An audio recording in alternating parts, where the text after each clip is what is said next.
इंतखाबात में OBC reservation को लेकर सुप्रीम कोर्ट आज अहम फैसला सुनाएगा। सुप्रीम कोर्ट के फैसले पर जहां सबकी निगाहें मरकूज है, वहीं मध्य प्रदेश में कांग्रेस और बीजेपी के दरमियान खुद को ओबीसी का सबसे बड़ा खैरख्वाह बताने की भी होड़ मची हुई है। कांग्रेस के जरिए सूबे में 27% ओबीसी रिजर्वेशन की जहां वकालत की जा रही है, वहीं बीजेपी के जरिए सूबे में 48% ओबीसी आबादी की बुनियाद पर 35% ओबीसी रिजर्वेशन को जरूरी करार दिया जा रहा है। वादा है कि मध्य प्रदेश असेंबली की 230 सीटों में से 120 सीट ऐसी है जिनको ओबीसी वोटर्स रास्त तौर पर मुतासिर करते हैं। मध्य प्रदेश में ओबीसी रिजर्वेशन के मामले को लेकर सैयद जाफर और जया पाठक के जरिए सुप्रीम कोर्ट में अर्जी दायर की गई थी। और इस पूरे मामले पर बात करने के लिए हम सीधे रुख करेंगे भोपाल का, जहां सामान्य नुमाइंदे मेहताब इस वक्त जुड़े हैं। मेहताब, मध्य प्रदेश की बलदियाती इंतखाबात में ओबीसी रिजर्वेशन को लेकर सुप्रीम कोर्ट आज अहम फैसला सुना सकता है।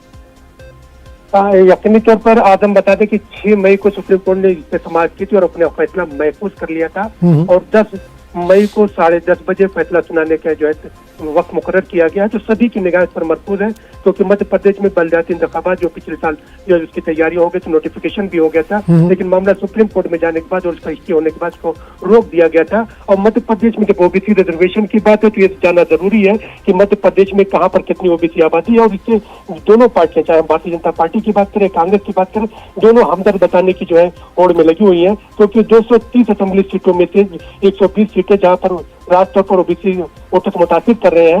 वहीं पर अगर मध्य प्रदेश की जो इलाकाई पर बात करें तो मालवा निमाड़ में 12% ओबीसी वोटर्स हैं, जबकि वेस्ट मध्य प्रदेश में 17%, महाकौशल में 18%, विंध्य क्षेत्र में 14%, बुंदेलखंड में 26% और ग्वालियर चंबल में 32% ओबीसी आबादी है। शायद यही वजह है कि दोनों पार्टियों की नजर ओबीसी वोटर्स पर है और आज इस पर सुप्रीम कोर्ट का अहम फैसला आ सकता है।